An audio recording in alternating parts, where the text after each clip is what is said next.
salut la Yugisser. Alors aujourd'hui on se retrouve pour une nouvelle vidéo Speed Moustache. Comme vous avez l'habitude des vidéos Speed Moustache, c'est pour parler Speed Duel. Là je vous donne des moyens d'essayer de gagner ce tapis. Enfin tout simplement je vais vous parler des decks, de vous montrer comment ils fonctionnent.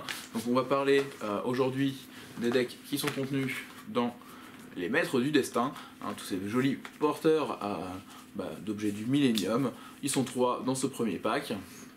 On a un pack dueliste de main avec d'autres duellistes que vous avez pu découvrir dans d'autres vidéos si ça vous intéresse.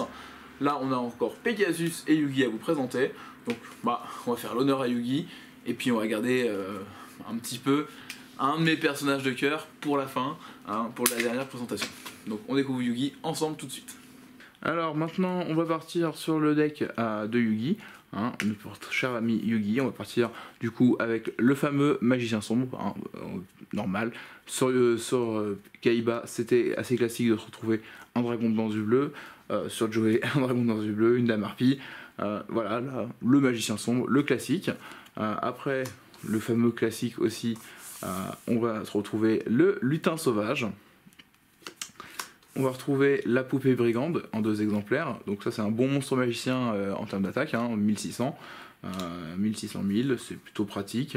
Après on va avoir le Lexion, le bouffon démoniaque, qui nous permet de dire que durant notre main phase, on peut invoquer par sacrifice un monstre magicien en position d'attaque, en plus de notre invocation pause du tour. Donc c'est plutôt pratique pour invoquer rapidement ce magicien sombre. Et en fait il nous dit aussi que lui, quand il est envoyé au cimetière, chaque joueur en fait peut ajouter un monstre normal magicien depuis son deck ou cimetière à sa main. Donc ça nous permet de récupérer les poupées brigandes ou le magicien sombre dans le deck directement quand lui est envoyé au cimetière parce qu'il a été détruit au combat. Vous en avez fait un bon défenseur parce qu'il avait 1500 de défense et il est quand même détruit. Mais ça vous permet de récupérer le magicien sombre ou la poupée brigande pour le tour suivant et préparer une nouvelle stratégie. Ou c'était déjà votre stratégie que vous étiez en train de préparer. Après on a le verso mystique qui est un magicien flip qui nous permet de révéler toutes les cartes face verso sur le terrain. Les effets flip ne sont pas activés puis renvoyés dans leur position d'origine. Donc en fait ça c'est une carte, donc un monstre flip toujours. On l'invoque en position de défense face cachée. Au combat, il va être retourné en position de défense face visible et on va pouvoir avoir son effet qui va s'activer durant le combat. Si on retourne au tour suivant, il va être en position d'attaque. En tout cas, ça nous permet d'activer et résoudre son effet qui va nous permettre de voir tout simplement les monstres et les magies pièges qui seraient face cachée. C'est-à-dire que si on avait des choses qui étaient mises dans nos magies pièges, on fait on va voir un petit peu tout ce qui se passe sur le terrain. Ça va nous permettre aussi de pouvoir préparer notre stratégie en fonction des pièges que notre adversaire pourrait déjà nous avoir tendus. Et donc savoir comment agir de la bonne façon pour pas aller un petit peu s'empaler sur ces monstres parce qu'il avait le bon piège qui va nous empêcher de pouvoir détruire ces monstres et au combat par exemple. Après on a le double coston, un petit zombie à 1700 qui est très très fort du coup, 1700 1650 au niveau des statistiques, et il nous dit qu'il peut être traité comme 2 sacrifices pour l'invocation sacrifice d'un monstre ténèbres. C'est à dire que si on l'a sur le terrain, après le tour de son invocation, on pourra le sacrifier lui tout seul pour invoquer notre magicien sombre. Donc ça c'est vraiment très très pratique dans le deck. Ça peut aussi marcher pour un dragon noir aux yeux rouges qui est aussi 2 sacrifices ténèbres. Voilà, donc ça c'est vous qui voyez dans quel deck vous jouerez. On a aussi l'invocateur dragon bleu, donc là c'est une carte beaucoup plus récente que toutes les cartes qu'on a pu voir jusqu'alors. L'invocateur dragon bleu est une carte qui est sortie à l'ère pendule, dans le premier deck pendule justement, et il nous dit que si cette carte est envoyée depuis le terrain ou cimetière, vous pouvez ajouter un monstre normal, dragon, guerrier ou magicien depuis votre deck à votre main. Donc lui il est envoyé au cimetière, on va pouvoir ajouter la poupée brigande, on va pouvoir ajouter le magicien sombre. Si on le joue par la suite dans d'autres decks, on pourra ajouter justement le dragon noir aux yeux rouges, le dragon le dragon blanc aux yeux bleus. C'est vraiment une très très bonne carte, un très bon monstre à effet, je vous le recommande à la maison. Par la suite, on va avoir les 1000 couteaux. Si vous contrôlez un magicien sombre, ciblez un monstre contrôlé par votre adversaire et on détruit la cible. Donc lui, ça, on contrôle le magicien sombre sur le terrain, on active ça, on détruit un monstre adverse. Donc après, comme ça, le magicien sombre, il est tranquille, il attaque, tout pépéouse l'adversaire. Là, après, on a une de mes magies préférées de tous ces decks, le Ririoku. une carte qui va retourner des parties de façon monstrueuse plein de fois. Moi je le joue dans Duel Link aussi pour ça. C'est on cible deux monstres face recto sur le terrain, on divise par deux l'attaque d'un monstre, et si on le fait, on augmente l'attaque de l'autre monstre de l'attaque qui a été soustraite du premier monstre. Donc c'est à dire que en fait ça va nous permettre de dire que l'attaque du monstre qu'on a sur notre terrain va passer directement sur les points de vie adverses tout en détruisant le monstre adverse. Donc c'est à dire que là mon adversaire avait un monstre à 800, il va passer à 400, le mien va passer à 1009, donc je vais lui infliger les 1500 de mon invocateur dragon bleu. Voilà, et ça nous permet de passer n'importe quel monstre, même un dragon blanc yeux bleu, il va passer à 1500, le mien va repasser à 3000, et je vais pouvoir lui détruire son dragon blanc yeux bleu et lui infliger 1500. Donc c'est vraiment très fort d'avoir le Ryoku. Et ça, dans les decks suivants, moi je vous conseillerais de le jouer x3, que si vous pouvez, x2 ou x3, parce que voilà, n'importe quel monstre en fait que vous avez passera le monstre adverse grâce au Ryoku. Si vous contrôlez Magicienne des Ténèbres face recto, invoquez spécialement un magicien sombre depuis votre main ou deck, donc la petite pierre de sagesse, donc plutôt pratique dans le cas où vous avez la Magicienne des Ténèbres que je ne vous ai pas présentée. Effectivement, je suis en train de me dire que je ne vous ai pas présenté de Magicienne des Ténèbres, c'est quand même un comble. Où est passée ma Magicienne des Ténèbres de ce deck? Je pensais vous avoir tout sorti. Où est passée la magicienne? Ah, là voilà. La fameuse magicienne, c'est parce que j'ai déjà commencé à faire un peu de deck build à la maison à partir de mes decks, et j'avais oublié de remettre la magicienne dans la version de base. Donc la magicienne des ténèbres, très beau monstre classique, vous l'aimez tous à la maison, on l'aime tous. Voilà, la magicienne des ténèbres. Elle est jolie, et qui nous dit qu'elle gagne 300 d'attaque pour chaque magicien sombre ou magicien du chaos dans notre cimetière. Et elle a déjà 2000, c'est un monstre à un sacrifice avec 2000 d'attaque, 1700 de défense. Plutôt pratique, et si on la contrôle sur notre terrain, et on va pouvoir invoquer directement notre magicien sombre depuis notre main ou deck. Donc c'est plutôt pratique avec la pierre de sagesse, ça nous fait quand même deux monstres, un monstre à 2 sacrifices plus un monstre à 1 sacrifice, pour simplement un sacrifice et une carte magie, du coup, voilà, c'est une bonne chose. Après, on a l'attaque de magie noire, qui nous dit que si vous contrôlez magicien sombre, détruisez toutes les magies pièges contrôlées par notre adversaire. Donc là, on détruit toutes les magies pièges de l'adversaire, et en plus pas de restriction, on peut attaquer en plus, c'est vraiment pratique. La poupée de sacrifice qui nous dit qu'on sacrifie un monstre, on invoque spécialement un monstre de niveau 7 depuis notre main qui est invocable ou posable normalement, et il ne peut pas attaquer ce tour. Donc en fait on a déjà un monstre, on invoque directement notre monstre sur notre terrain, et dès le même tour on peut, si on a déjà le magicien sombre, sacrifier l'invocateur pour invoquer notre magicien sombre. Par contre il ne pourra pas attaquer ce tour-ci, mais on aura directement un magicien sombre prêt pour le tour suivant, et en plus c'est une 2005, donc du coup notre adversaire aura du mal à le passer au combat, s'il veut la passer au combat quand on est en premier tour. La baguette magique. Oui, la baguette magique, Harry, vous allez me dire, c'est ça, il faut aller chez Ollivander. Voilà, chez Ollivander, vous aurez des super baguettes magiques, mais à Yu-Gi-Oh aussi, on a des super baguettes magiques.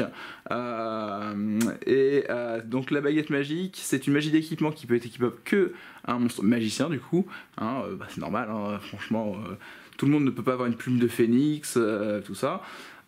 Donc on l'équipe un monstre magicien, il va gagner 500 d'attaque défense, et on peut aussi avoir une deuxième capacité qui nous permet de sacrifier le monstre équipé avec cette carte et piocher 2 cartes. Donc c'est à dire que on a un monstre magicien qui est équipé avec la baguette magique, on propose de sacrifier le monstre magicien, on les envoie au cimetière, on va repiocher 2 cartes de notre deck, et là en plus, je vous montre avec l'invocateur dragon bleu, c'est pas pour rien, c'est que vous allez piocher 2 cartes, et après vous allez pouvoir activer aussi l'effet de l'invocateur dragon bleu, pour aller chercher le magicien sombre, ou toujours la poupée brigande dans votre deck, donc du coup vous allez récupérer 3 cartes, avec simplement 2 cartes si vous le faites avec l'invocateur dragon bleu. Ça marche également avec le fameux Lexion, normalement, qui nous dit que si cette carte est envoyée depuis le terrain au cimetière, vous pouvez ajouter, voilà, un monstre normal magicien depuis votre deck, et votre adversaire aussi. Donc c'est plutôt pas mal. petite combo sympathique. Et après on a l'épée de la force de lumière qui nous dit qu'on bannit face verso une carte au hasard depuis la main de notre adversaire, et durant la quatrième stand-by phase de notre adversaire après l'activation de cette carte, on renvoie sa carte dans sa main. Donc en gros on prive d'une carte de la main de notre adversaire. Si on sait que notre adversaire a ajouté une carte spécifique de son deck à sa main, et qu'il ne lui reste plus qu'une ou deux, bon, on est quasiment sûr de toucher cette carte et d'être sûr qu'il ne pourra plus la jouer de la partie, parce que quand même 4 stand-by phase c'est très long dans le format, ça va être très long, donc c'est vraiment, ça peut être très très fort hein, pour priver notre adversaire de cartes, hein. Même si on commence avec 3, on balance 3 fois l'épée, on lui bannit 3 cartes sur ses 5 de départ, bah il va commencer à plus pouvoir jouer beaucoup hein, pendant 4 tours. Après on a le brouilleur magique, un contre-piège qui nous dit que lorsqu'une carte magie est activée, on défausse une carte et on annule l'activation. Et on la détruit. Donc ça nous permet de détruire les cartes magie adverses qui nous semblent trop fortes. Notre adversaire active sa polymérisation, on sent venir le dragon millénaire, on active ça et on défausse effectivement une carte, c'est un petit peu cher, hein, ça coûte quand même 2 cartes de notre côté, mais on n'a pas de dragon millénaire qui arrive et on le verra pas peut-être de la partie et on pourra peut-être gagner cette partie. C'est peut-être une solution. Après on a les 7 outils du bandit, un autre contre-piège qui lui nous dit que si une carte piège est activée, on paye 1000 points de vie et on annule l'activation et la détruit. Donc là il y a un très très bon contre-piège pour annuler les activations adverses. Puis le cercle du magicien, alors incontournable, lui pareil ça fait partie des cartes que moi je vais jouer x3 dans certains de mes decks. Lorsqu'un monstre magicien déclare une attaque, chaque joueur invoque spécialement un monstre magicien avec max 2000 d'attaque depuis son deck en position d'attaque. Magicienne des Ténèbres est à 2000 d'attaque. Elle peut être invoquée spécialement par le cercle du magicien. Donc on a notre ami invocateur dragon bleu qui attaque, on invoque gratuitement une magicienne des ténèbres avec notre cercle du magicien. Ce qui est très très fort. De la même façon on peut attaquer la magicienne des ténèbres, on invoque l'invocateur dragon bleu, ou comme ça on sait qu'au tour suivant, on pourra équiper notre invocateur dragon bleu, piocher 2 cartes, puis tuto 1. Ça peut être très très sympa aussi, hein. Donc ça c'est très très fort, le cercle du magicien. Évidemment notre adversaire aussi invoque des magiciens, mais tous les decks adverses n'ont pas forcément des magiciens en face, et ça peut aussi les désavantager parce que vous allez invoquer plus souvent une magicienne des ténèbres qui a 2000, et lui n'aura probablement pas dans ses decks un magicien à niveau 2000, donc ça peut être vraiment très très fort de votre côté. Après on a la carte promo, la fragment de cupidité, une magie continue qui nous permet en fait de l'activer, et durant chacune des stand-by phases, enfin de draw phases, on va mettre un compteur dessus, et quand on aura 2 compteurs dessus, donc au bout en gros de 2 draw phases, on va pouvoir la détruire, l'envoyer au cimetière et piocher 2 cartes de notre deck. Donc en fait c'est une carte pour nous permettre de repiocher 2 cartes de notre deck à retardement. Il faut juste réussir à survivre pendant 2 tours, mais ça reste quand même plutôt pas mal. Et au niveau des cartes de compétences, on va avoir le pouvoir des ténèbres, la pioche de la destinée et pioche finale. Donc le pouvoir des ténèbres va être considéré en fait comme la magie de terrain Yami à n'importe quel moment. À n'importe quel moment on va avoir toujours Yami, donc Yami qui nous permet d'être une magie de terrain qui booste les magiciens et les démons de 200 d'attaque et de défense tant qu'elle est sur le terrain. Donc c'est en gros quasiment tous nos decks, tous les monstres dans nos decks qui sont magiciens, donc c'est plutôt très très fort. On a la pioche de la destinée qui est encore une carte qui s'active lorsqu'on perd des points de vie, mais cette coup-ci il faudra perdre 2000 points de vie. Et durant notre draw phase, on pourra aller chercher une carte dans notre deck, la révéler à notre adversaire et l'ajouter à notre main, au lieu de piocher. Là, ce n'est plus une carte spécifique, c'est on va chercher ce qu'on veut. Donc en fait, dans vos decks combo, ça va être très conseillé parce que ça va vous permettre de rassembler les éléments que vous voudriez instantanément. Vous avez déjà une partie, vous allez chercher l'autre après avoir perdu 2000 points de vie, c'est un gros sacrifice, 2000 points de vie, mais si votre combo vous permet de gagner instantanément derrière, c'est un gros sacrifice, mais qui en devient un petit, hein. Et après on a la pioche finale, on active cette compétence durant notre main phase, une fois par tour durant notre tour, on peut placer un compteur sur cette carte, et s'il y a le minimum 3 compteurs, lorsqu'on va piocher une carte, on peut aller chercher une carte dans notre deck et l'ajouter à notre main à la place, et à la fin du tour, on peut utiliser cette compétence et à la fin du tour où vous utilisez cette compétence, vous perdez le duel. Ah oui, ça veut dire qu'en gros, ça vous permet d'aller poser des compteurs, derrière de éventuellement retirer ces compteurs pour aller chercher la carte qu'il vous faudrait, un peu comme la pioche de la destinée. Par contre, vous n'avez pas intérêt à vous rater. Le pioche de la destinée, vous perdiez 2000, ce qui est déjà Effectivement, faut pas trop se rater non plus, mais là, c'est vous perdez le duel. Donc voilà. Donc en tout cas, j'espère que ce petit deck de Yugi vous a plu, qu'il a été à peu près clair pour vous, que vous l'avez. Bon, bah j'espère que la présentation du deck de Yugi vous a plu.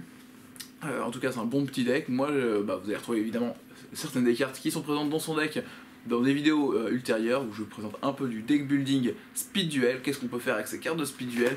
Qu'est-ce qu'on peut monter comme deck pour commencer le speed duel et sortir un petit peu juste du deck de base. Voilà, mais après vous pourrez rester évidemment avec la version pure. La version pure est très sympa, vous allez pouvoir faire des parties sympathiques à la maison avec vos amis, vos frères, vos sœurs, votre père, votre mère, votre oncle, votre grand-tante, voilà, même la grand-mère. La grand-mère peut jouer aussi à Yu-Gi-Oh! C'est pas interdit, c'est un 6+, donc voilà, il n'y a pas de limite. C'est plus, ça peut être, voilà. Si vous-même vous avez à la maison un ami voilà, qui a un millier d'années, il n'y a aucun souci. Voilà, voilà. Si vous avez des potes vampires, ils peuvent jouer avec vous sans souci. En tout cas, voilà, moi je vous souhaite juste une chose, c'est qu'avec vos amis vampires ou votre grand-père, voilà, avec tout le monde, ça soit l'heure du speed duel.